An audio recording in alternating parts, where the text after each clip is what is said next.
اعوذ باللہ من الشیطان الرجیم بسم اللہ الرحمن الرحیم۔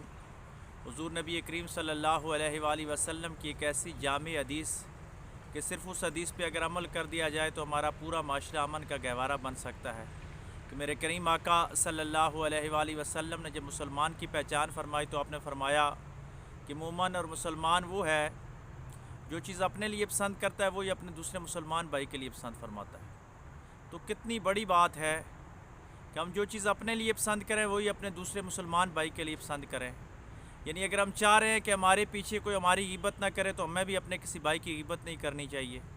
اگر ہم چاہ رہے ہیں کہ کوئی ہمیں گالی نہ دے تو ہمیں بھی کسی کے خلاف گالی نہیں دینی چاہیے۔ اگر ہم یہ چاہ رہے ہیں کہ کوئی شخص ہمارے ساتھ جھوٹ نہ بولے تو ہمیں بھی کسی کے ساتھ جھوٹ نہیں بولنا چاہیے۔ اگر ہم چاہ رہے ہیں کہ کوئی ہمارے ساتھ دھوکہ بازی نہ کرے، ملاوٹ نہ کرے تو ہمیں بھی کسی کے ساتھ دھوکہ بازی اور ملاوٹ نہیں کرنی چاہیے۔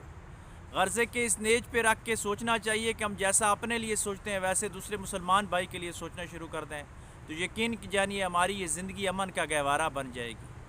ہم اگر یہ سوچتے ہیں کہ ہماری ماں بہن اور بیٹی کو لوگ عزت کی نگاہ سے دیکھیں تو ہمیں اپنے مسلمان بھائی کی ماں بیٹی اور بہن کی عزت کا بھی خیال رکھنا ہوگا۔ ہم اگر چاہ رہے ہیں کہ ہمارے گھر میں سکون ہو تو ہمیں پڑوسیوں کے گھر کے سکون کا بھی خیال رکھنا ہوگا۔ ہم اگر چاہ رہے ہیں کہ میرے آنگن میں پھل آئیں تو ہمیں اپنے پڑوسیوں کے گھر میں بھی پھل بھیجنے ہوں گے۔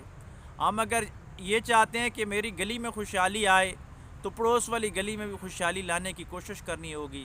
غرض ہے کہ ہم جتنا بھی دوسرے لوگوں کا خیال کرنا شروع کر دیں گے تو اللہ تبارک و تعالی ہماری زندگی کو آسان فرمانا شروع کر دے گا۔ اللہ تبارک و تعالی ہمیں جو اپنے لیے ہم پسند کرتے ہیں وہی اپنے مسلمان بھائیوں کے لیے پسند کرنے کی توفیق عطا فرمائے۔